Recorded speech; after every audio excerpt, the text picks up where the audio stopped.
Eu disse que preciso de alguém para entrar lá e assinar por James Red. Olhei para ele e ele disse, cara, quem você vai conseguir para fazer isso? E eu disse que estava pensando em você, Eric. E ele disse, eu? Eu não sei. Eu não posso fazer isso. Ele disse que você está usando a foto de um vagabundo do site do condado de Hillsborough. Você está usando a foto de prisão de alguém. Eles vão saber que não sou eu. Bem, aqui está a coisa, Eric. Eu disse para James Red. Usei uma foto sua quando você foi preso por violência doméstica, quando bateu na sua ex-esposa e foi preso. Como você sabe que isso está online, eu usei aquela foto. Então você é James Red, seu filho da puta, ele diz.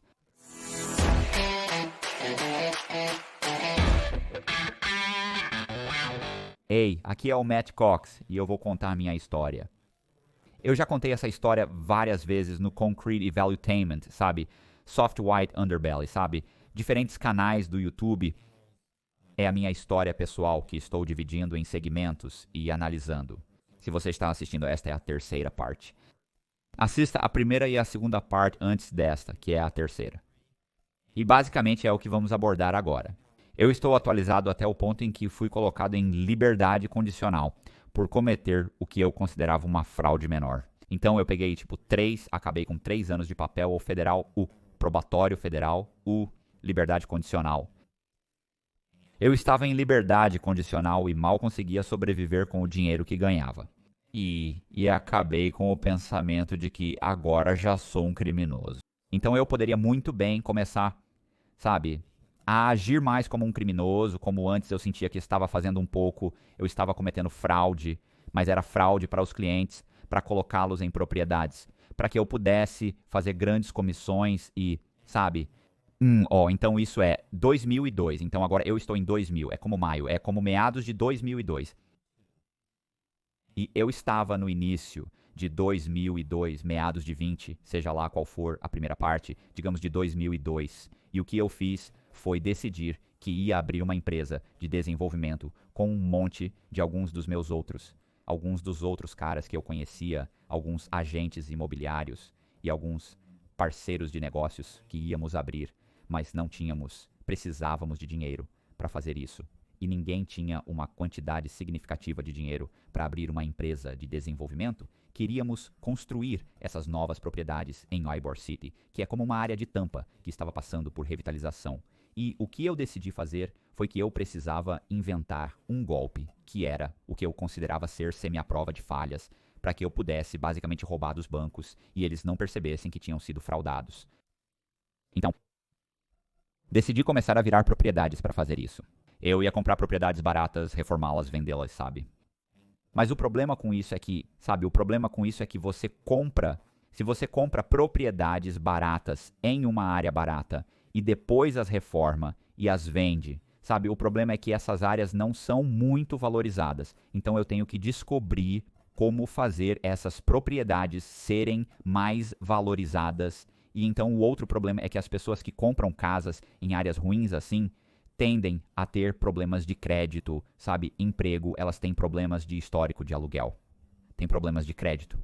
Tem problemas de entrada, como eles têm. Eles são um grande problema. Tipo, eles deixam o emprego 4 dias antes do fechamento. Ou saem e gastam todo o dinheiro da entrada. Ou algo assim. Eles só fazem besteiras, por isso são um problema. Então eles têm um mau crédito. Isso é um problema. Então eu tinha que me afastar ou achar um jeito de superar isso. E o que eu inventei foi criar meus próprios mutuários e ter esses mutuários falsos. A propósito, o outro problema, quando você reforma uma propriedade, é que você gasta muito dinheiro renovando-a. Então, eu não queria gastar dinheiro renovando as propriedades. Eu quero comprá-las por 50. Eu não queria colocar mais 30 nela e depois vendê-la por 120, ou mesmo se eu pudesse avaliá-la alto, vendê-la por qualquer valor. Por que eu gastaria 30 mil? Por que eu não colocaria 5 mil? Então, o que resolveu tudo isso foi criar identidades sintéticas. Então, o que eu fiz foi descobrir como criar identidades sintéticas usando os números de segurança social de crianças que ainda não haviam nascido. Então, não eram crianças falsas. Convenci a segurança social a emitir números de segurança social para crianças inexistentes depois de obter o número. Isso acontece ao longo do tempo. Inicialmente, eu apenas consegui números de segurança social de crianças de 3 ou 4 anos, conforme eu entrei os arquivos e encontrei crianças, pessoas que estavam declarando seus filhos em seus formulários 1040, dos quais eu tinha cópias. Então eles seriam como eu tenho 3 filhos. Aqui estão seus números de segurança social e eu estou declarando-os como dependentes. Então eu iria e pegaria esses números, tipo, essa criança tem 3 anos, essa tem 2, ele tem 5. Eu pegaria esses números apenas para brincar um pouco, mas no final das contas, o que acabei fazendo foi ir à Previdência Social e convencer a Previdência Social a emitir para mim números de segurança social para crianças que nunca nasceram.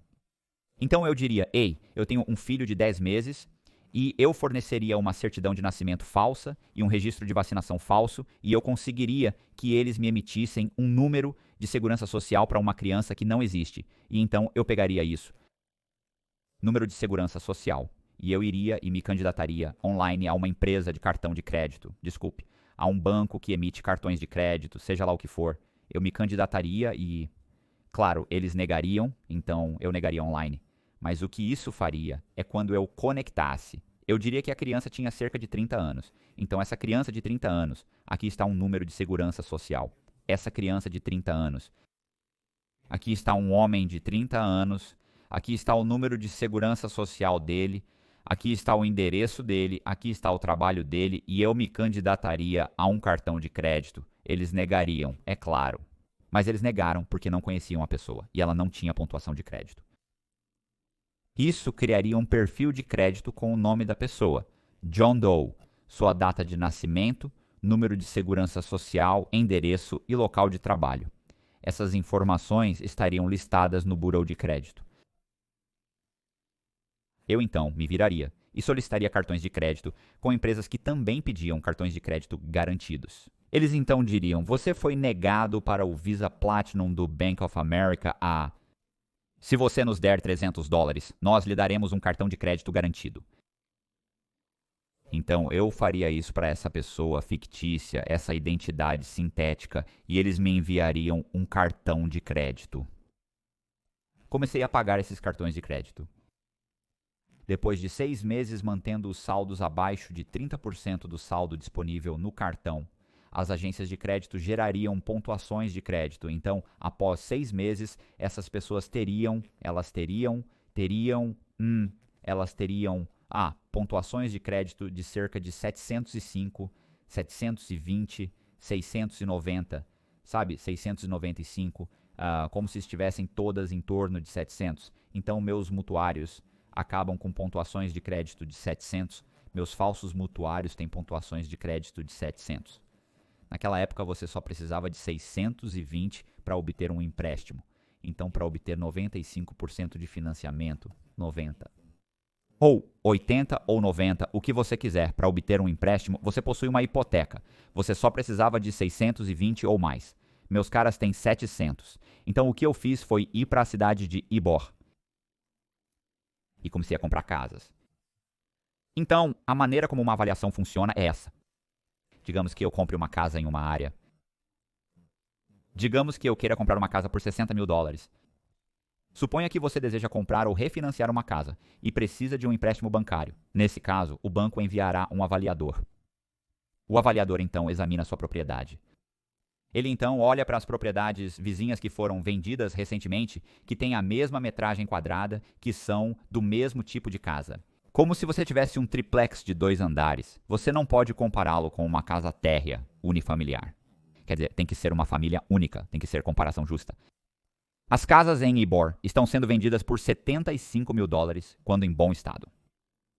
Então, como eu compro casas por $50 mil que estão em mau estado em Ybor, dou uma arrumada nelas e consigo que sejam avaliadas em $200 mil. Você precisa de vendas comparáveis. O motivo pelo qual a Ybor City vendia tudo por $75 mil na época é que todas as casas estavam à venda. Não há vendas comparáveis para imóveis acima de $75 mil. Então eu entrei e comecei a comprar casas por $50 mil em nome de falso. Mutuários, minhas identidades sintéticas. Também os chamávamos de mutuários fantasmas. Então foi assim que os jornais começaram a chamá-los mutuários fantasmas. Então eu entraria e compraria uma casa por $50.000. E então iria ao centro da cidade e registraria o valor dessa casa por $200.000. Então eu diria que essa propriedade que comprei por $50.000, na verdade, havia sido comprada por $200.000, ou sabe, qualquer coisa, em média, $175.000, $210.000, $190.000. Então, agora você tem uma casa em Ybor City no valor de $200.000. Isso não é suficiente para pedir emprestado, pois quando o avaliador chegar, ele dirá que a casa vale o que você pagou, $200.000, enquanto as vendas comparáveis valem $75.000. Comprei uma casa por $50.000, mas registrei o valor como $190.000. Comprei outra casa por $50 ou $60.000 e registrei o valor em $210.000. Comprei outra casa por $50.000 e registrei o valor em $200.000. Comprei outra casa. Então comecei a comprar casas e registrar o valor no nome de pessoas falsas. E os mutuários eram nomes. Havia outros nomes de mutuários. Havia um cara chamado Alan Duncan e outro chamado Joel Colon. Então o que eu comecei a fazer muito rapidamente foi nomeá-los após os personagens do filme Cães de Aluguel, do Quentin Tarantino. Então o que acontece é que eu estava nomeando eles, tipo, um dos nomes dos caras era James Vermelho, um era chamado Lee Preto, um era chamado Michael Branco, um era chamado David Prata, um era chamado William Azul, então um era chamado Brandon Verde. Então esses todos eles têm cartões de crédito. Eles possuem perfis de crédito impecáveis. Todos eles possuem pontuação de crédito acima de 700. Olá, espero que esteja curtindo o vídeo. Se você tem interesse em uma pintura feita por mim, minhas informações de contato estão na descrição. Aproveite o vídeo. Uma vez que eles compraram, eu comprei a casa, registrei o valor. Eu então limparia isso.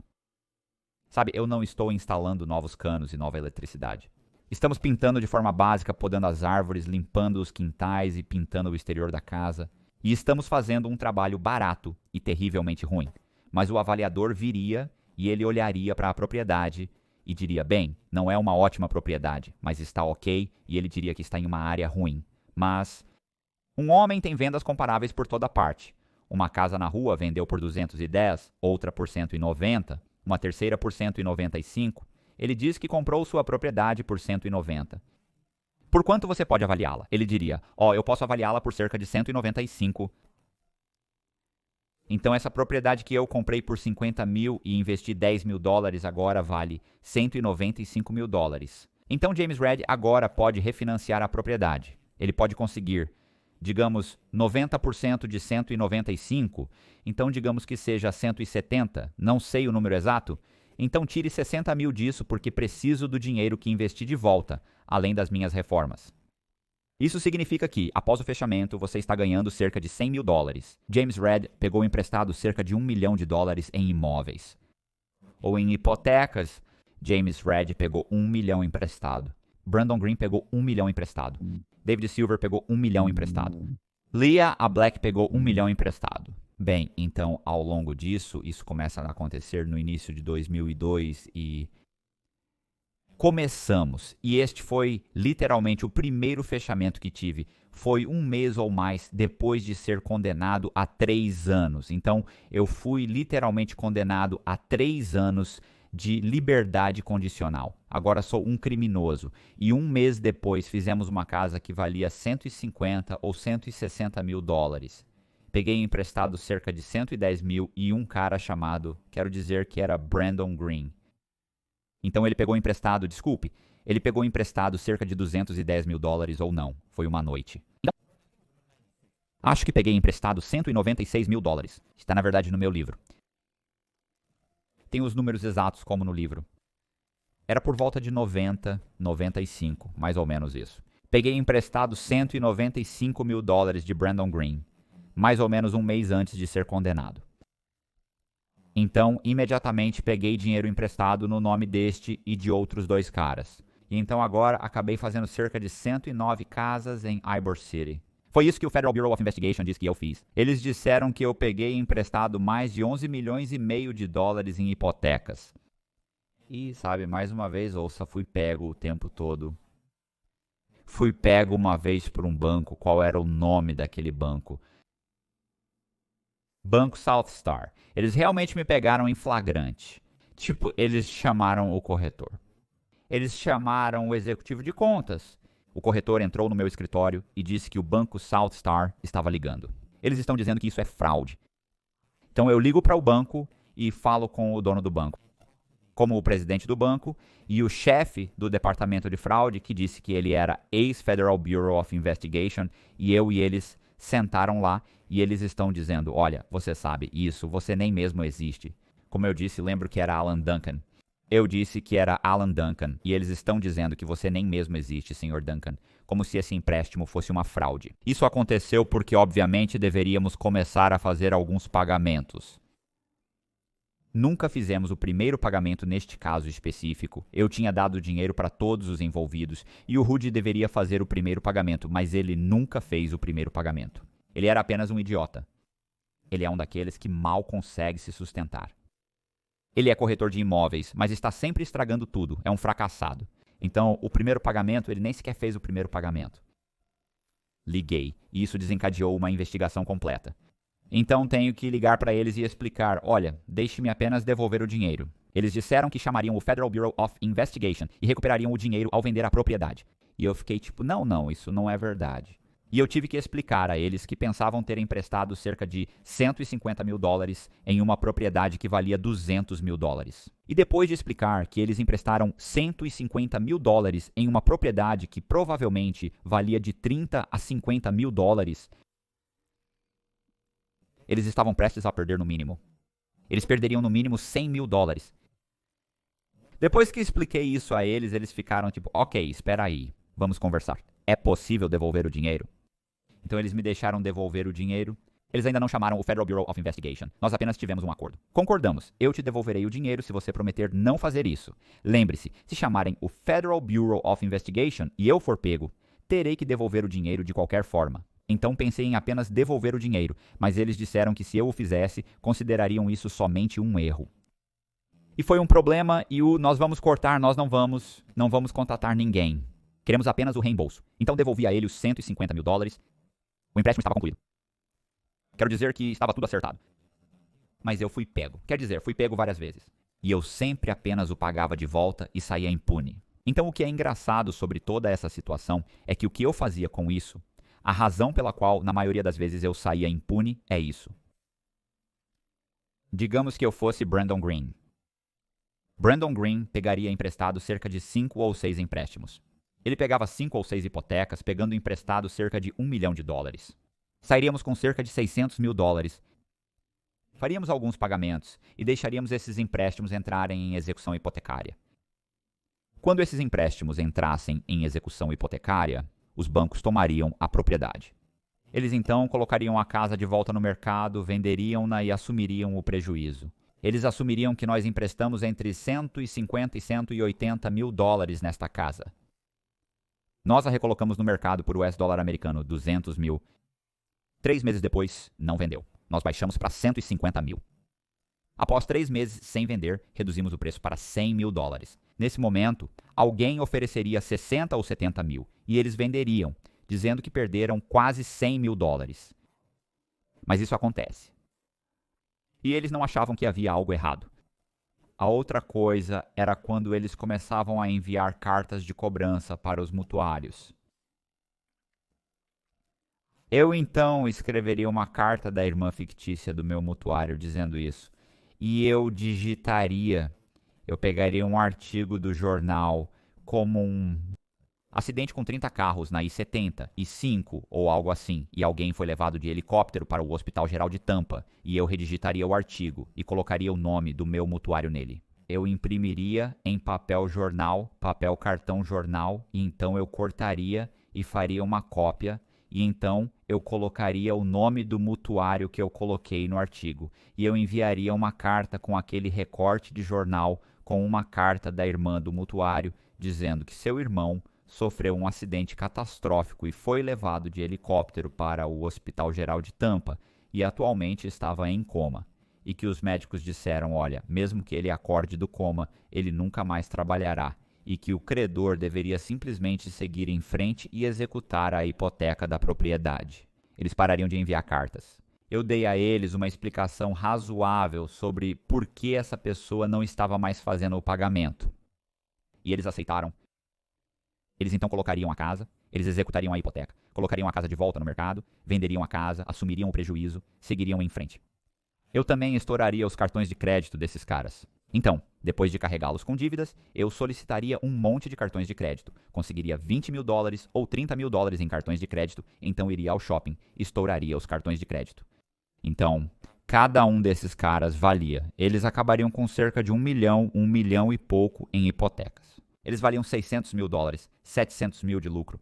Tar suas perdas e seguir em frente. E foi um grande golpe. Provavelmente eu não deveria dizer isso, mas foi um grande golpe e funcionou muito bem. Eu me lembro que Rudy e eu íamos ao shopping e estourávamos os cartões de crédito. E ele sempre ficava tão nervoso, tipo, nós íamos tipo $1.000, $2.000 em roupas, ou seja lá o que estivéssemos pegando emprestado. Computador, seja lá o que estivéssemos pegando emprestado, seja lá o que estivéssemos comprando. Nós compraríamos $1.000. Estávamos comprando relógios Rolex e todo tipo de tranqueira. E nós estávamos comprando coisas. Quando chegávamos ao balcão, ele sempre ficava assustado. Eu tirava um cartão de crédito. O que são? Você está fazendo? O que estou fazendo? Estou usando um cartão de crédito. É para isso que estamos aqui. E se eles notarem? E se eles chamarem a polícia? Como eles vão chamar a polícia? É o meu cartão de crédito. Tipo, eu sou Brandon Green. Eu sou Brandon Green. Eu pedi o cartão de crédito. Eles me enviaram. Eu o ativei. Eu tenho usado isso. Quem vai chamar a polícia? Não existe Brandon Green. Ele simplesmente era... Algumas pessoas não estão psicologicamente preparadas para cometer fraude e lidar com essa alta ansiedade. Não era uma alta ansiedade, pois não havia chance de irem, mesmo se recebessem uma ligação. Nesse ponto, eu criava minhas próprias identidades. Nesse ponto, eu já sabia criar minhas próprias identidades. Nesse ponto, estou fazendo identidades falsas e estou indo ao banco e realmente abrindo contas bancárias. Simplesmente não havia chance de que alguém fosse pensar que houve fraude cometida. Eu ia te contar. Ah, conta bancária. Desculpe, nesse ponto, conta bancária. Então, o banco, eu entrava, estava fazendo identidades falsas e eu entrava e abria contas bancárias. Então, eu estou abrindo contas bancárias usando, tipo, eu daria a identidade para a pessoa no banco e eles verificariam minha identidade. Há um computador ou há um programa, eu não sei se eles ainda têm isso, onde eles realmente gerariam o que é o seu... Qual deveria ser o número da sua identidade da Flórida. Então eu tinha o número da identidade da Flórida nas minhas identidades falsas e eu entrava, porque esses caras não existem. Eles não têm identidade e eu poderia abrir uma conta bancária usando um nome fraudulento. O engraçado é que as identidades falsas eram ruins. Tipo, eles pegariam elas. É engraçado porque eu, na verdade, tinha vários. Eu tive pessoas olhando pra eles como o Federal Bureau of Investigation e coisas assim. Eles olhavam e diziam que pareciam muito bons. Mas eu não achava que pareciam. Eles pareciam bons. Mas pra mim não eram como se não parecessem ótimos. Eu não achava. Eles pareciam bons o suficiente para enganar as pessoas. Então eu entregava ao banco. O banco, às vezes, aceitava, olhavam pra ver o holograma. Eu ficava apavorado. Eu começava a suar, tipo, oh meu Deus. Eles colocavam no balcão e começavam o processo de abrir a conta bancária e perguntavam se eu já tinha tido uma conta bancária antes, porque nada está aparecendo. E eu diria, oh não, eu não tive uma em tipo, nossa, sabe, estava no nome da minha ex-esposa ou sabe, seja lá o que fosse. E eles abririam uma conta bancária para mim. Então, quero dizer, eu tinha contas bancárias, tinha cartões de crédito, tinha tudo o que precisava para lavar o dinheiro e tinha um golpe à prova de falhas. A única vez, sabe, né? Então houve uma vez que isso aconteceu, isso é engraçado. Então, o que é que tem engraçado nisso é que eu faria. Então, eu tenho as avaliações, estão funcionando como os avaliadores trabalhando para mim. Eu tenho todo o esquema montado onde as avaliações estão chegando sólidas. Eu tenho meus mutuários que são sólidos. Seu crédito sólido, seu emprego sólido, como tudo está bastante sólido. E os empréstimos estão passando e então eles estão indo para a execução hipotecária. Ninguém sabe que isso tenha acontecido para sempre, como neste ponto. Eu provavelmente estou em 10 ou 11 milhões de dólares que trouxemos. Eu acho que no final, o Federal Bureau of Investigation acabou dizendo que fizemos como 11 milhões e meio. Este golpe me rendeu 11 milhões e meio. É o que eles disseram, mais de 100 casas ao longo de 18 meses. Então, isso parece muitas casas. Mas então, bem, uma vez isso é engraçado. Uma vez tantas pessoas sabiam o que estava acontecendo. Eu tinha um cara chamado James Red, para quem eu estava criando uma identidade sintética. James Red, ele havia emprestado 4 ou 5 casas, totalizando 800 ou 900 mil dólares em hipotecas. Mas o que estávamos fazendo é que, uma vez que montamos um pacote completo, passávamos pela minha antiga empresa de hipotecas. E nós fecharíamos em empresas de títulos onde nós conhecíamos as pessoas na empresa de títulos, então eu poderia aparecer na empresa de títulos e dizer: ei, ouça, meu cara não vai poder estar aqui para o fechamento, posso levar o pacote de fechamento até ele no trabalho e fazer com que ele assine? A empresa de títulos me permitiria fazer isso.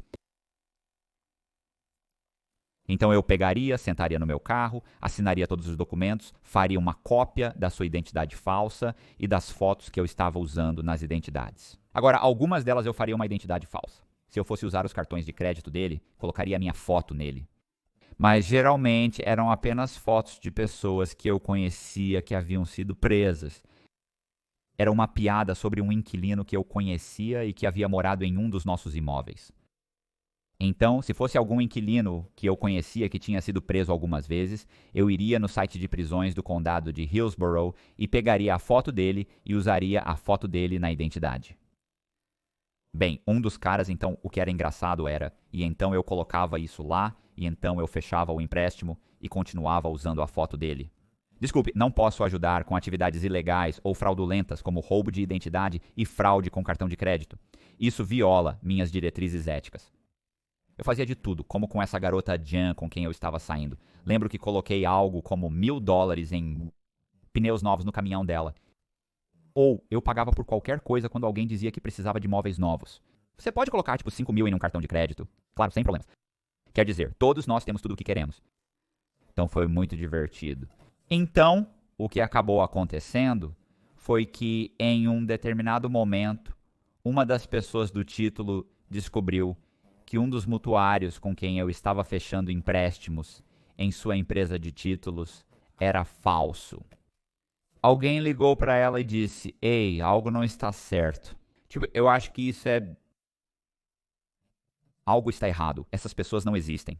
Não sei o que ou quem contou a ela. Eu nunca descobri isso. Mas o que aconteceu foi que um dia eu recebi uma ligação de um corretor de hipotecas chamado Kelly Pruitt. E Kelly disse: ei, escute, Merida Island Title, ou acho que era Paradise Title.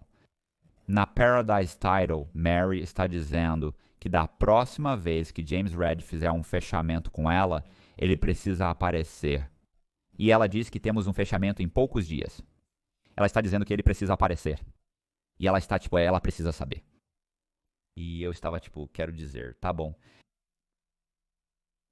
Ela perguntou ao Matt o que fariam. Ele respondeu que se a pessoa tem que aparecer, então tem que aparecer. Normalmente, Mary apenas me daria o pacote para que eu o entregasse a James Red.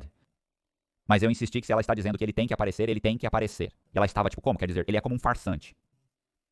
Ele é apenas documentos e uma identidade falsa. Eu disse que está tudo bem, vou descobrir. Então eu liguei para um cara chamado Eric Tamargo. O Eric entra no escritório sem ser convidado. Ele costumava limpar os quintais para nós, aparar as árvores e deixar o exterior dos lixões que estávamos comprando apresentável, pois possuía uma empresa de paisagismo. Eu conheço o Eric há um tempo. Eu conheci a ex-esposa dele naquela época. Ex-esposa naquela época, o nome dela era Amy. Ela era uma executiva de contas que costumava entrar para um dos nossos credores e foi assim que eu o conheci. Eles se divorciaram e ele era meio vagabundo na época, limpando quintais e tal, mas também tinha problemas com drogas. Então ele entra e eu digo: e aí, cara, tudo bem? Ele responde que sim. E eu digo: olha, Eric, preciso te contar uma coisa. E eu disse: você pode se sentar? Ele disse: claro. Então ele se senta. Eu disse: olha, sabe todas essas casas que temos comprado? Ele disse sim. Eu disse: bem, Deixe-me te contar o que temos feito. Temos comprado por cerca de 50 mil, registrando o valor neste montante, ok? Eu disse, você sabe como funciona uma avaliação e expliquei para ele. Ele disse, ok. Então, temos alguém para comprar essas propriedades. As pessoas que estão comprando e refinanciando as propriedades são falsas. E expliquei a ele como criei as pessoas falsas. E ele tava tipo, caramba, cara.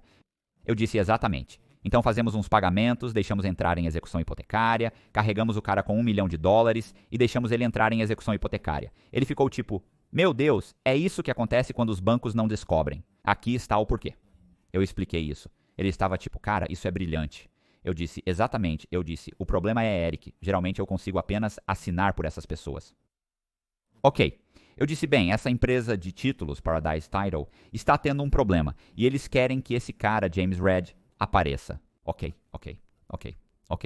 E eu disse, então eu preciso de alguém para entrar lá e assinar por James Red. E eu olhei para ele e ele disse, cara, quem você vai conseguir para fazer isso? E eu disse, bem, eu estava pensando em você, Eric. E ele disse, eu não sei. Ele diz que não pode fazer isso. Eu pergunto o que ele quer dizer com isso. Ele diz, você disse que está usando a foto de algum vagabundo do site do condado de Hillsborough. Você está usando a foto de prisão de algum cara. Eles vão saber que não sou eu. Bem, aqui está a coisa, Eric. Eu disse para James Red. Eu usei a foto de você quando foi preso por violência doméstica. Quando você agrediu sua ex-esposa e foi preso, você sabe que isso está online. Então eu usei essa foto. Então você é James Red. Ele disse, filho da puta. Ele se levantou. Ele disse, seu maldito pedaço de merda. Eu deveria te bater, mas pensei, Eric, se acalme. Ouça, eu usei seu nome porque sabia que se chegasse neste ponto e alguém tivesse que assinar por James Red, você era o único que teria coragem. Ele me olhou, foi um péssimo trabalho de vendedor da minha parte. E ele me olhou e disse, começou a balançar a cabeça, e disse, sim, você está certo. Eu disse, cara, eu sei que você faz isso e você pode fazer funcionar. E ele disse, sim, cara. Oh, isso é um grande favor. Ele disse, eu não vou fazer isso de graça. Eu disse, não, claro que não, cara. Claro que não. Eu quero dizer, obviamente eu vou te pagar. E eu me lembro de pensar que se ele pedisse mais do que tipo 5 ou 10 mil, eu simplesmente pegaria uma identidade no meu nome e iria para outra empresa de títulos e faria isso eu mesmo, mas eu não queria que minha foto fosse associada a todo esse negócio. Então ele sentou lá e ele meio que balançou a cabeça para frente e para trás, como bem quanto Eric. E ele disse, deixe-me pensar sobre isso, e ele meio que pensou sobre isso por um pouco. E tenha em mente que eu disse a ele os números que estamos pegando emprestado. Eu disse a ele os números que estamos meio que fazendo, e ele disse, vocês estão ganhando muito dinheiro, cara. Eu disse, espere um minuto, Eric. Muito desse dinheiro volta para a propriedade, não há muito lucro aqui. E ele disse, tudo bem, certo, meio que pensando que eu digo quanto. Eric, e ele disse, cara, eu quero 500. Certo, 500, e eu literalmente quase ri, tive que cortar, fiquei tipo... Coloquei a mão no rosto e pensei, tá falando sério? 500. Tive que me segurar para não rir e perguntar se ele estava brincando. E ele disse que sim, que era um grande favor. E eu disse, não, é mesmo? Eu disse que ele precisava assinar antes de eu entregar o dinheiro. Ele é como, não, eu entendo. Eu realmente entendo. Sim, escute. Eu faço uma identidade com a foto dele, certo? Como se ele tivesse uma identidade falsa, mas eu tive que... Foi tudo apenas cortar e colar. Eu realmente tive que fazer uma identidade falsa. Alguns dias depois, entramos na empresa de títulos. Entramos e... Lembro-me que Mary sai, me vê sentado lá e diz, Senhor Cox, eu não sei por que você está aqui. Eu disse especificamente para Kelly, não vou fechar outro desses empréstimos a menos que James Red apareça. E então Eric se levanta e diz, eu sou James Red. E ela olha para ele e diz, um momento, Sr. Red. E ela vai e pega um dos últimos arquivos que fechamos, que tinha uma foto de sua antiga carteira de motorista, e ela tira a foto e com certeza é uma foto dele. Então ela fica lá por um minuto e diz, você podia dizer em sua cabeça que ela estava pensando, como eu errei isso, esse é o cara, esse é James Red. Ela diz, ok, Sr. Red, entre. Entramos, ele assina a papelada e ela começa a distribuir cheques. 30 mil para fulano, 45 para cá, 10 para lá, 5 aqui, 30 mil. Ela começa a me dar todos esses cheques. Eu digo, ok, obrigado, Mary. porque eu deveria distribuí-los. E nós saímos. Eric vê os cheques. Entramos no carro e comecei a contar $500 para ele. Ele disse que eles ganharam bastante dinheiro. Calma, calma. Você disse 500 e muito desse dinheiro volta para o golpe. Sim, você está certo. Isso é legal. Eu dou o dinheiro a ele. Uma semana depois ligo novamente porque tenho outro fechamento. Eric, preciso que faça outro fechamento para mim. Ele disse que esteve pensando sobre isso. Você ganhou muito dinheiro, mano. Eu não estou fazendo isso por apenas $500, não. Você ganhou muito dinheiro, cara. Eu estou fazendo isso por $500 desta vez. Eu disse, não, eu entendo totalmente, Eric. Quanto custa? Me diga qual é o preço. Eu entendo. 500. Se você quiser mais do que 500, me avise. E ele disse, sim, deixe-me pensar sobre isso, deixe-me pensar sobre isso. Sim, sim. Eu perguntei quanto, mano. Quanto? Ele disse, sim, mano, eu quero $1.000. Quer dizer, ele me viu sair com algo como 70 ou 80 mil. Ele quer $1.000. Eu estava pensando, caramba, você tem que fazer isso, mas decidi fazer primeiro. Combinado. Nos veremos de novo. Ele entra, assina por $1.000. Ele assina tudo. Ele volta. Entra no meu carro, eu dou a ele $1.000. Ouça. Alguns meses depois, como um mês e meio depois, eu só assinei um empréstimo uma vez na vida. E esse também foi um empréstimo de James Red que peguei do SunTrust Bank. Peguei 250 mil dólares do SunTrust Bank. Entrei com identidade falsa. Essa é a única vez que eu já assinei, em qualquer lugar. A única vez que assinei algo foi no SunTrust Bank. SunTrust Bank. 250 mil dólares. Além disso, Eric assinou por James Red. E ninguém assinou por mais ninguém.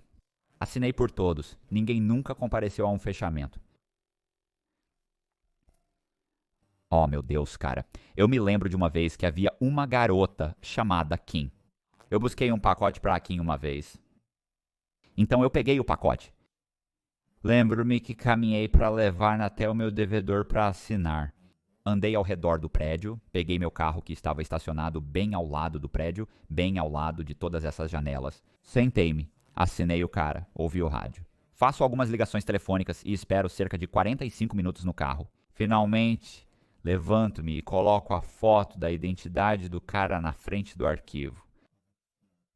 Volto para dentro, lembro-me de ter entregue a ela, e ela diz, aquele era o Joel Collum, a propósito. O nome do cara era Joel Collum. Entrego-lhe o arquivo e ela entra. Ela vai, lembro que ela pegou. Ela olhou para isso. Ela folheou. Ela me olhou e disse que gostou de como coloquei a foto da identidade dele bem na frente. E eu fui. Eu me lembro de pensar, isso foi estranho, isso foi estranho. Eu fui, tudo bem. Ela disse que sim. Ela disse, eu te mostrei meu escritório, Matt? E eu disse não. Ela disse para voltar e dar uma olhada no escritório dela. Então eu caminho para o fundo e caminho até o fundo do escritório dela. E a janela do escritório dela... Meu carro está do outro lado da janela, no estacionamento. Ela disse, estive aqui nos últimos 45 minutos observando você assinar documentos. Ela pergunta se você ouve um pouco de rádio. Você fez algumas ligações. Ela diz, mas você não dirigiu até o escritório desse cara e Joel Collum não assinou esses documentos. E eu estava tipo, droga. E ela diz, o que está acontecendo? Eu disse, eu escuto. Amy, o cara me pediu para assinar por ele. Ele está ocupado. Na verdade, tem uma procuração dele. Mas o credor com quem estávamos negociando não permitia uma procuração. Então tive que assinar por ele, pois alguém precisava fazê-lo. Ele é tipo, eu esqueço o que eu disse. Ele está a 2 horas de distância, ou ele está fora do estado, ou eu esqueço o que era que eu disse. Não é grande coisa. Ela estava bem. Eu não posso deixar você. Eu não posso te dar os cheques. Quero dizer, eu não posso. Eu tenho que notarizar isso. Então eu deveria saber. Eu disse, olha, a assinatura dele é idêntica. Eu disse, aqui está a declaração original dele. Tipo, eu começo a mostrar a ela fotos. E ela é tipo, tá bom, eu concordo. Você tem a assinatura dele agora. Eu preciso falar com ele. E eu estava tipo... espera aí, vou ligar pra ele agora mesmo. Então eu ligo para o número dele e toca. Vai para o correio de voz. Ele obviamente não atende. Você sabe, foi... Desculpe, eu sinto muito. Ela ligou pra ele. Isso está errado. Ela ligou pra ele e tocou. E tocou. Foi para o correio de voz. E eu sei que foi para o correio de voz, obviamente. Porque o celular dele estava no meu carro do outro lado da janela. E ela ligou e deixou uma mensagem. e ligou de volta e deixou uma mensagem. E eu olho o que ela diz, olha, se eu não falar com esse cara, eu não vou te deixar sair. Eu não vou autenticar essas coisas. Eu fui droga. Eu digo, espera aí. E eu pego o telefone dela. Eu digo, qual é o número? Ela me dá o número e eu digito o número do telefone do meu sócio, Dave Walker. E atendo o telefone e digo, oi, Joel, aqui é o Matt. E ele diz, Cristo, o que eu sou, Joel, aqui? E eu disse, sim, senhor. Ele diz, ok, o que está acontecendo? Eu disse, estou na empresa de títulos. Kim está aqui e me deixou assinar tudo. Contei a ela sobre a procuração. Mas o problema é que ela quer falar com você para ter certeza de que está tudo bem eu assinar porque ela tem que notarizar isso. Ela quer ter certeza de que você aprova. E ele diz, Cristo, coloque-a no telefone. Então eu digo, aqui está Joel. Ela pega o telefone e diz, oi, Sr. Colon. Só quero informar que estou na casa de Kim Goldberg. O Sr. Cox explicou a situação, mas sabe de uma coisa? Você vai ter que entender que estou notarizando isso e preciso ter certeza de que está tudo bem. Ele diz que está tudo bem. Eu assinei uma procuração, mas ele mencionou um problema com o banco. E ela é tipo, sem problemas. Ok, obrigado. Então eu posso notarizar sua assinatura sem problemas. Ainda totalmente errado, a propósito. Ela ainda não deveria ter feito isso, mas desligou o telefone, notarizou tudo, me deu os cheques e eu saí. Quer dizer, é tão ridículo a quantidade. Escute, e essa é a coisa, eu poderia continuar, falando e falando sobre quantas vezes fui pego e simplesmente saí impune. Clique no botão de curtir. Clique no sino de notificações, deixe um comentário e confira. Segure firme e confira o próximo vídeo e vejo você.